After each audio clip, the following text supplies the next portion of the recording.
Hi viewers, welcome back our channel.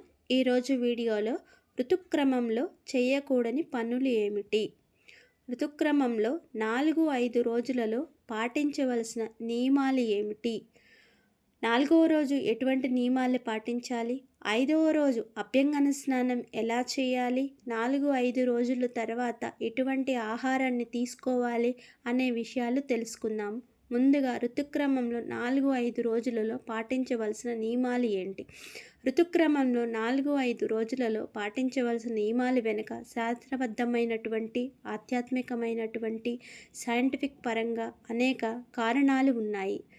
దేవుని మీద నమ్మకం లేకపోవచ్చు, ఆధ్యాత్మికత మీద నమ్మకం లేకపోవచ్చు, కానీ ఆరోగ్యంగా ఉండడం కోసం, కొన్ని జబ్బులు పోగొట్టుకోవడం కోసం, పరిశుభ్రంగా ఉండడం కోసం వీటిని పాటించడం వల్ల ఎంతో ఉపయోగంగా ఉందని మనం తెలుసుకోవాలి.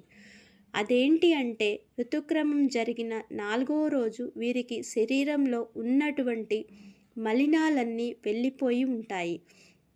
ఎవరికైనా సరే ఋతుక్రమంలో జరిగేది ఏమిటి అంటే, అంతకు ముందే ఉన్నటువంటి నెలలో విడుదలైన అండము ఫలదీకరణం జరగనప్పుడు అది వెళ్ళిపోవడానికి జరిగే కార్యక్రమమే ఋతుక్రమంగా మనం చెప్పుకుంటాము. అంటే లోపల ఉండేటటువంటి మలినం ఏదైతే ఉందో అది అంతా కూడా వెళ్ళిపోతుంది. అయితే దీని తర్వాత ఉండేటటువంటి పని ఏమిటి అంటే, వీరు పరిశుభ్రంగా ఉండాలి. మన శాస్త్రాల్లో ఏమి చెబుతున్నాయి అంటే, 4వ రోజు వీరు పరిశుద్ధులుగా కావాలి అని మన శాస్త్రాలు చెబుతున్నాయి. వీరు పరిశుద్ధులు కావాలి అంటే ఏమి చేయాలి అనే ప్రశ్నలు మనకు రావచ్చు. దానికి వీరు ఏమి చేయాలి అంటే, పసుపు నీటిలో స్నానం చేయాలి. అంటే స్నానం చేసే నీటిలో పసుపు కలుపుకొని ఆ నీటిలో వీరు శరీరానికి అంతా శుభ్రం చేసుకోవాలి. పసుపు నీటితోనే స్నానం ఎందుకు చేయాలి అంటే, పసుపు యాంటీసెప్టిక్ అని అందరికీ తెలుసు. ఇది అన్ని రోగాలను నయం చేస్తుంది. హానికారకమైన క్రిములను మన దేహాన్ని చేరకుండా కాపాడుతుంది. మన ఆయుర్వేద శాస్త్రంలో కూడా పసుపుకు చాలా ప్రాధాన్యత ఉంది. అందుకని వీరు పరిశుద్ధులు కావాలి అంటే పసుపు నీటిలో స్నానం చేసి ఆ తర్వాతే వీరు దేనినైనా తాకాలి అని మన ఆధ్యాత్మిక శాస్త్రం చెప్తుంది. ఇక్కడ ఇంకొక విషయం కూడా తెలుసుకోవాలి. పసుపుని చిన్న ఉండగా చేసుకొని మింగాలి అని కూడా శాస్త్రాలు చెప్తున్నాయి.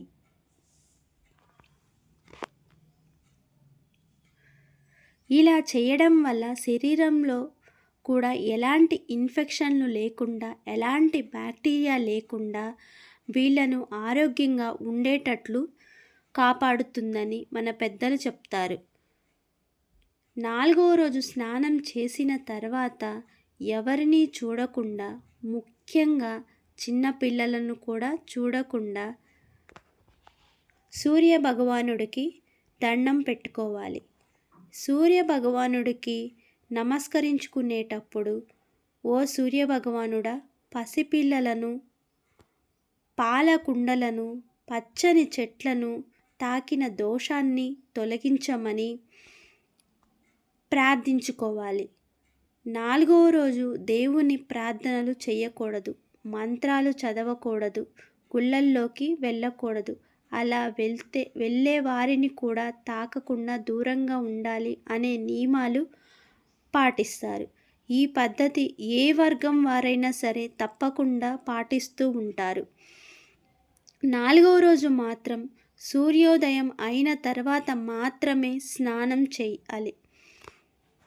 ఎందుకంటే సూర్య భగవానుడికి నమస్కారం చేసుకోవాలి కాబట్టి. సూర్యోదయానికి తర్వాత స్నానం చేస్తారు. మరి 5వ రోజు మాత్రం సూర్యోదయానికి ముందే అభ్యంగన స్నానం చేయాలి. అభ్యంగన స్నానం అంటే ఎలా చేయాలి? అభ్యంగన స్నానం అంటే వంటికి నూనె పెట్టుకొని నలుగు పిండితో తలారా స్నానం చేయడం. ఇలా చేయడం వల్ల వీరిలోని మలినాలు తొలగిపోయి శరీరం అంతా కూడా పరిశుభ్రంగా అవుతుంది. అభ్యంగన స్నానం ఏ రోజు చెయ్యాలి? అభ్యంగన స్నానానికి తిథి, వారం, నక్షత్రంతో సంబంధం లేదు. ఏ రోజైతే 5వ రోజు తప్పనిసరిగా 5వ రోజు అభ్యంగన స్నానం చెయ్యాలి. సూర్యోదయానికి ముందే, అది కూడా సూర్యోదయానికి ముందే చేయాలి. 5వ రోజు కూడా ఋతుక్రమం ఉంటే కనుక పూజాది కార్యక్రమాల్లో పాల్గొనకూడదని మన శాస్త్రాలు చెబుతున్నాయి. ఋతుక్రమం తర్వాత కూడా కొన్ని ఆహార నియమాలు పాటించాలని కొన్ని శాస్త్రాలు చెబుతున్నాయి. అయితే నియమాలు ఏంటో తెలుసుకుందాము. అయిపోయిన 4-5వ రోజులలో కూడా సాత్విక ఆహారమే తీసుకోవాలి. ముఖ్యంగా నువ్వులు, ఎండు కొబ్బరి, ఆవాలు, ఆవ పిండి, వెల్లుల్లి, ఆవ నూనె వీటిని 4వ రోజు, 5వ రోజు తినకుండా ఉండడం మంచిది. ఎందుకంటే ఇవి శరీరంలో వేడిని పెంచుతాయి.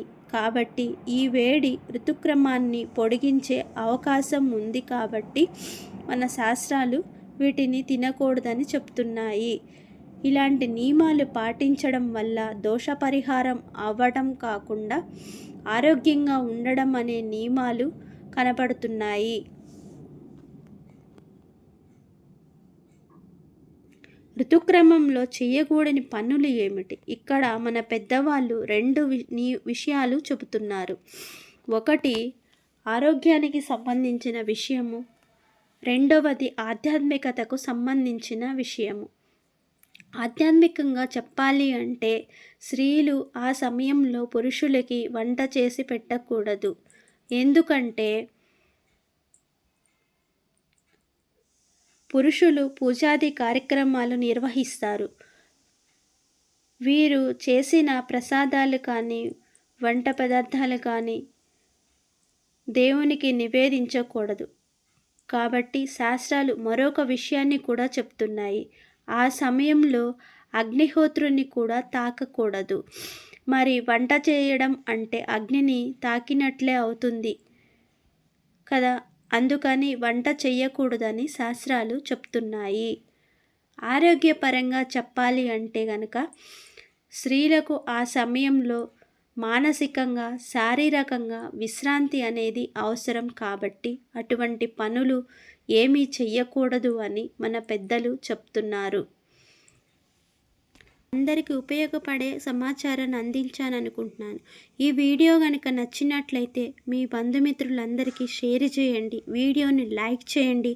మరింత సమాచారం కోసము మన ఛానల్ని సబ్స్క్రైబ్ చేయండి. Thanks for watching.